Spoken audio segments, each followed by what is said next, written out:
साथ में जो सर हमारा बेंच का जो लिस्टेड आया, कॉज लिस्ट जो आया, वो थोड़ा-सा हम लोगों को निराश करने वाला स्थिति हो गया, क्योंकि हम लोग अपेक्षा नहीं किए थे कि जस्टिस हेमा कोहली के बेंच में मामला चला जाएगा।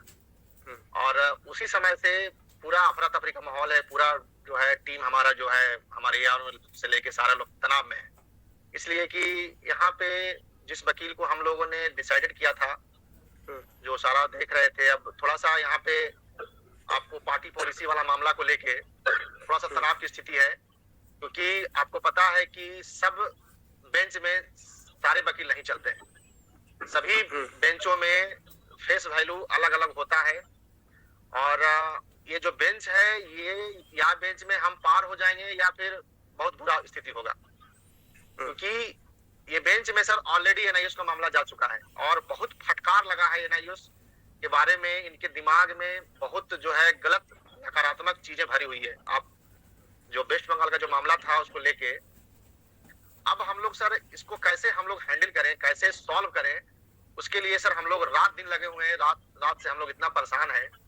अब हमको सर अब एडवोकेट जो है वो बदलने की जो है बारी आ गई है। उसी को लेके तनाव है कि भाई अब करें तो क्या करें, और जो प्री प्लानिंग था अचानक से यू टर्न हो गया है।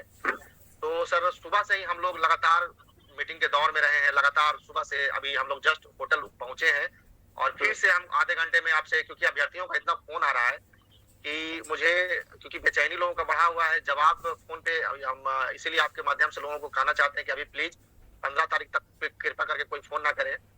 और सर देखिए, अब इस बेंच में मामला चला गया तो हमको जो है,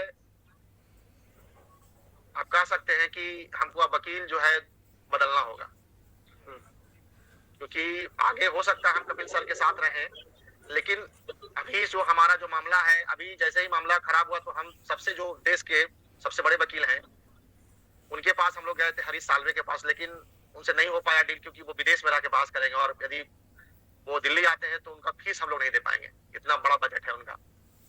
फिर दूसरा नंबर पे हम लोग अभिषेक सिंघवी के पास गए, मुकुल रोहतगी के पास हम लोग अपना फाइल लेके गए हैं। आज सारा कुछ हुआ है, तो अभिषेक सिंघवी और मुकुल रोहतगी, ये दो नाम अभी हमारे जो एआरओ हैं, वो जो फाइल लेके दिन भर मीटिंग हुई है हमारी, और इन दोनों में से ही हमको जो बेहतर होगा हम लोग तय करने जा रहे हैं। पटवालिया सर का भी एक नाम आया, तो हम लोगों ने उनका भी गया, तो उनका थोड़ा फी कम है, तो फिर हम लोगों ने जो है उनको छोड़ दिया है।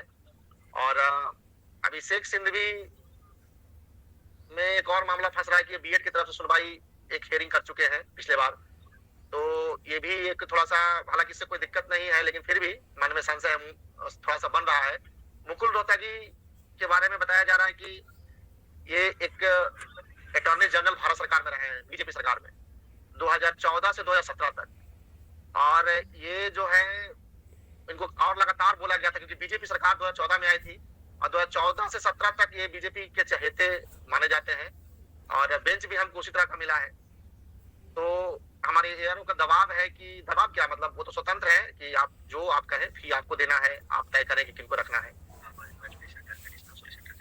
तो हमारे कहने का मतलब है कि अब इन्हीं दोनों के बीच में फाइल हमारा गया हुआ है, और ऐसा नहीं है कि कपिल सिब्बल सर को हम लोग अंतिम विकल्प उनको भी रखा है अभी एक और आज, क्योंकि वहां पे जाने से लोग जो है कतरा रहे हैं, क्योंकि अब किसी से बनता ना हो, मतलब जो भी हो, तो थोड़ा सा अनकंफर्टेबल की स्थिति है।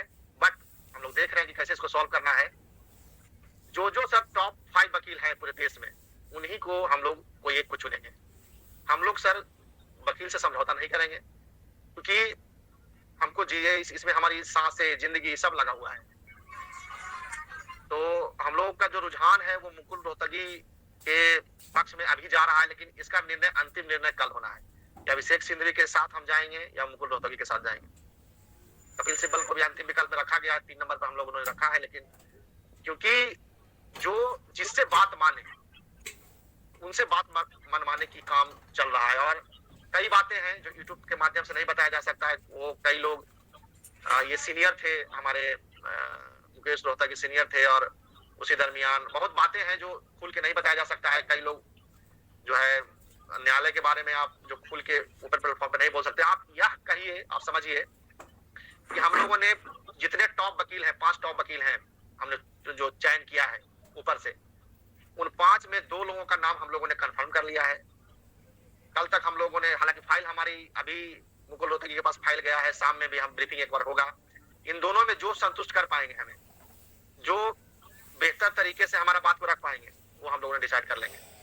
हालांकि मुझे इन लोगों को करने में कपिल सिब्बल से फीस ज्यादा लग रहा है। कपिल सिब्बल का फीस अभी के दरमियान एग्जैक्ट 15.5 लाख ले रहे हैं, वो जो भी डिस्काउंट करके। लेकिन मुकुल रोहतगी का ऐसे 22 लाख फीस है, लेकिन ये भी 16.5 लाख में अप्रोक्स हो जाएंगे, ऐसा पैरवी करवा के 1 लाख ज्यादा ही लग रहा है।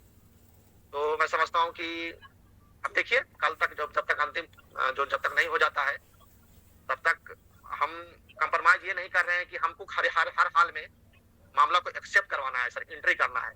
और बताया जा रहा है कि एंट्री करवाने के लिए ये दोनों वकील बेहतर होंगे, क्योंकि पहले तो एंट्री लेना है ना हमको, सुनवाई तो पहले तो भाई हुजूर हमको सुन लिया जाए, हुजूर हमारी बात में कुछ कहने, हम कोई बात छुपा के नहीं कहने जा रहे हैं, हम ऑलरेडी बताएंगे कि ये डिसाइडेड मामला है। ऑलरेडी जो है ये मामला सुप्रीम कोर्ट में डिसाइडेड है, और इसमें कई बातें छूट गई थी और हमारा राज्य को नहीं सुना गया था। हमारे साथ कई राज्य हैं, उनको सुना नहीं गया था। और गवाई सर का ही एक जजमेंट है कि उसमें कहा गया है कि आप बिना सुने हुए इनकार नहीं कर सकते हैं। उनका एसडीएफसी का एक ऑर्डर है, उनको किसी भी राज्य को थोपा नहीं जा सकता उस पर, तो वो ऑर्डर भी हम लोग लगाए। हम लोग तो उम्मीद किए हुए थे गवाई सर के बेंच में जाएगा, लेकिन पता ना कैसे इस तरह का घटना हुआ है। और ये तो मामला अब तो फिर से जस्टिस हिमा कोहली के बेंच से फिर जाएगा चीफ जस्टिस के यहाँ, और वो तय करेंगे कि इसमें ट्रिपल बेंच हमको मिलना है या फिर जस्टिस माननीय गवाई सर का बेंच मिलना है, अभी तय होना है। लेकिन एंट्री यहीं से होगा, यहीं से हमको रिजेक्शन मिलेगा और यहीं से केस एक्सेप्ट होगा हमारा। यदि कुछ अनहोनी हुआ तो इस अनहोनी